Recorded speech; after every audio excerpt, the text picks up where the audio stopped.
যুক্তরাজ্যের লেটনস্থ Bengali international অর্গানাইজেশনের উদ্যোগে আন্তর্জাতিক মাতৃভাষা এবং 21শে ফেব্রুয়ারি বাংলাদেশে মাতৃভাষার জন্য যারা জীবন দিয়েছে তাদের স্মরণে এক অনুষ্ঠান করেছে।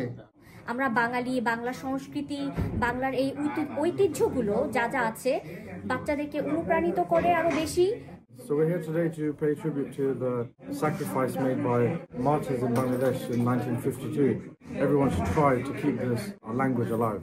এখানে আমরা প্রত্যেক বছর মাতৃভাষা দিবস উপলক্ষে আলোচনা সভা, সাংস্কৃতিক অনুষ্ঠান এবং চিত্রাঙ্কন প্রতিযোগিতা হয়।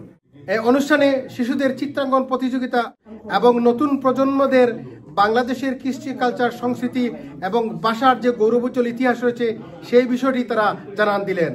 লাইটনে বেঙ্গলি ইন্টারন্যাশনাল কর্তৃক আয়োজিত আজকে ভাষা দিবস উপলক্ষে আমরা একটা ছোট্ট পরিসরে বাচ্চাদেরকে নিয়ে চিত্রাঙ্কনের অনুষ্ঠান করেছি এবং আমাদের মূল উদ্দেশ্য হলো আমাদের ভবিষ্যৎ প্রজন্মকে উৎসাহিত করার জন্য বাংলা ভাষার প্রতি। আজকের যে আয়োজন হয়েছে বাঙালি ইন্টারন্যাশনাল পক্ষ থেকে আলহামদুলিল্লাহ ভেরি সাকসেসফুল আয়োজন হয়েছে।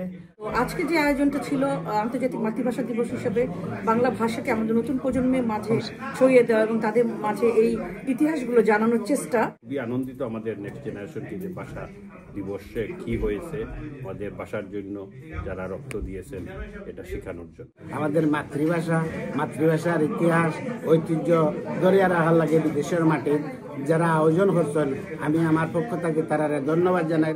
আমরা আজকে ভাষা শহীদ দিবস আমরা উদযাপন করলাম। আমাদের এখানে অনেক অতিথিরা উপস্থিত ছিলেন, ক্ষুদ্র শিল্পী ছিলেন।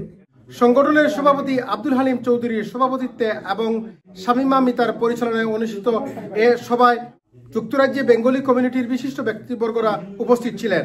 Chowdhury Morad, NRB TV news, London.